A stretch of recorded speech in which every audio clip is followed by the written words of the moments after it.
مبارک میں ان راتوں کو ترک کرنے کی توفیق عطا فرمائی۔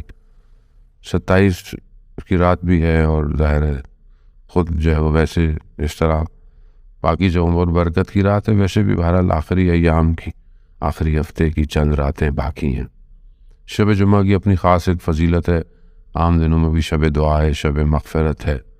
اسی آرائز میں سے بہرحال یہ تھوڑی دیر آپ کی خدمت میں، تاکہ دعائے جوشن کبیر کو ہم بہتر طریقے سے جو ہے وہ اور پڑھ سکے۔ کل میں نے آپ کی خدمت میں عرض کیا تھا کہ پروردگار نے ارشاد فرمایا کہ 6 چیزیں میری طرف سے ہوں تو 6 چیزیں تمہاری طرف سے ہونی چاہیے۔ اس میں سے پہلی چیز میں نے آپ کی خدمت میں عرض کی تھی کہ خداوند فرماتا ہے کہ مغفرت تو منی، مغفرت میری طرف سے، لیکن توبہ جو ہے وہ تمہاری طرف سے ہو۔ تم توبہ کرو گے تو میں پھر مغفرت جو ہے وہ کروں گا۔ ایک اور چیز جو اسی حدیث کے اندر ہے کہ پروردگار ارشاد فرماتا ہے کہ استجابت جو ہے دعا وہ میری طرف سے ہے، اور دعا جو ہے وہ تمہاری طرف سے ہے۔ شب دعا بھی ہے، شب مغفرت بھی ہے۔ تو اب یہ کہ ہے انسان کو دعا مانگنی چاہیے۔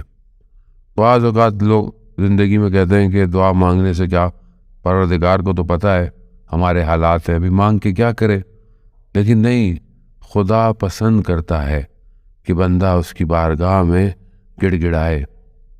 احادیث میں ہے کہ خدا کو پسند ہے کہ بندہ بار بار تکرار کرے، بار بار مانگے، اس کو یہ پسند ہے۔ قرآن میں بھی کہہ رہا ہے کہ تم مجھ سے مانگو، میں تمہاری دعاؤں کو استجاب کروں گا۔ تو دعا بہت امپورٹنٹ ہے زندگی میں۔ دعا ایک اسلحہ ہے، جسے ہم روایات میں دیکھتے ہیں امام زین العابدین علیہ الصلوۃ والسلام، اللہ صلی علی محمد، دعا جو ہے وہ اسلحہ ہے، یعنی دعا ویپن کی طرح ہے۔ اب انسان یہ کہاں استعمال کرے؟ ظاہر ہے اسے زندگی کے اندر اسی کے ذریعے سے اپنے کاموں کو حل کرنا ہے۔ دعا جب انسان اللہ کی بارگاہ میں ہاتھ اٹھاتا ہے تو گویا وہ اپنے آپ کو فقیر سمجھتا ہے اور خدا کو غنی سمجھتا ہے۔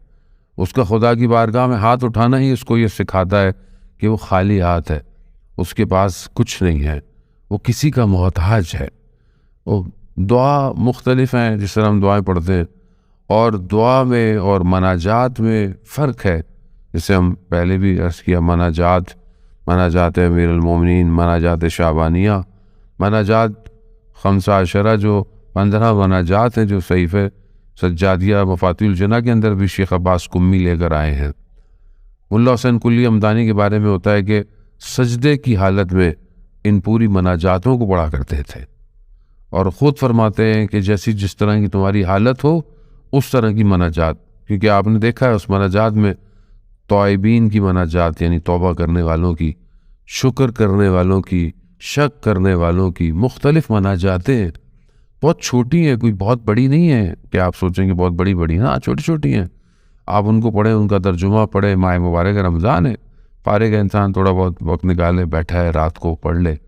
ریپیٹیشن کے بجائے ہو سکتا ہے نئی دعا پڑھنی چاہیے انسان کو، دیکھے تو صحیح خدا سے کیا۔ مناجات کے معنی سرگوشی کے ہیں، یعنی آہستہ نجوا بات کرنا، یعنی کان میں بات کرنے کے ہیں۔ مناجات جو ہے وہ خدا کی بارگاہ میں آہستہ آہستہ بات کرنے کے ہیں۔ دعا جو نومی طور پر ہم مانتے ہیں، اس لیے سب کا کانٹینٹ اور سب کا ٹیکسٹ الگ ہے۔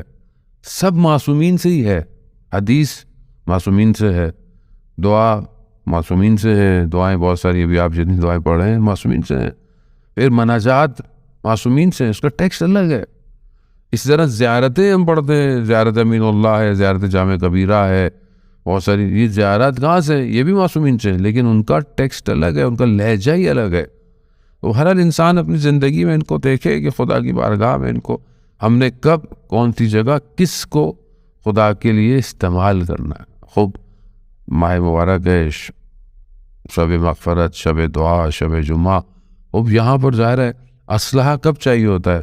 جب انسان کسی جنگ میں لڑ رہا ہو، جب انسان کو کہیں ضرورت ہو۔ خوب انسان اپنے نفس کے جہاد میں ہر روز مبتلا ہے، اپنی خواہشات کے ساتھ ہر روز مبتلا ہے، اپنی آنے والی زندگی کے ہیپیزرٹ انسرٹنٹی، انسان اپنی قبر کے لیے خوب خالی ہے، انسان روز محشر میں خدا کی بارگاہ میں خالی ہے، خود کیا کرے، کیا لے کے جائے؟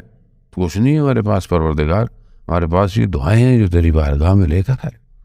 وہ آپ ابھی انشاءاللہ دعا جوشن کبیر پڑھیں گے، مولانا صاحب ایکسپلین کر رہے تھے خوب کتنے 100 سٹاپ ہیں، اور ہر سٹاپ میں تقریباً 10 ہم خدا کی صفات کا جو ہے وہ ذکر کر رہے ہیں۔ ان ذکر کے ساتھ خدا کی بارگاہ میں پھر کیا کر رہے ہیں؟ خلصنا من النار یا رب، یعنی ایک ہی تقاضا ہے بس، اور کوئی تقاضا نہیں ہے۔ کیوں؟ یعنی اتنی صفات کے بعد آپ کچھ اور نہیں مانگ رہے، آپ صرف جہنم کی آگ سے نجات مانگ رہے۔ اس کا مطلب ہے کہ کہانی کوئی اور ہے، وہاں پر مشکلات کو خبر کچھ اور ہے جو کہ ہم نہیں سمجھ رہے شاید۔ لیکن اتنی صفات جب آپ دیکھ کر خدا کی بارگاہ میں کہو گے، اور دعائے کمیل کے اندر بھی پڑھتے ہیں کہ پروردگار تو مجھے جہنم میں بھی ڈالے گا، تو میں وہاں کیا کروں گا؟ چیخ و پکار کروں گا۔ یہ پیشانی جس نے تجھے سجدے کی ہوں تو اس کو جلائے گا پروردگار؟ کیسے جلائے گا؟ لیکن ظاہر انسان، ہم نہیں جانتے، ہم تو سہ سمجھتے ہیں زندگی بڑی ریلیکس ہے، 2-4 اعمال اچھے کر لیں، ہم نے کدھر جنت جہنم میں جنت میں جائیں گے۔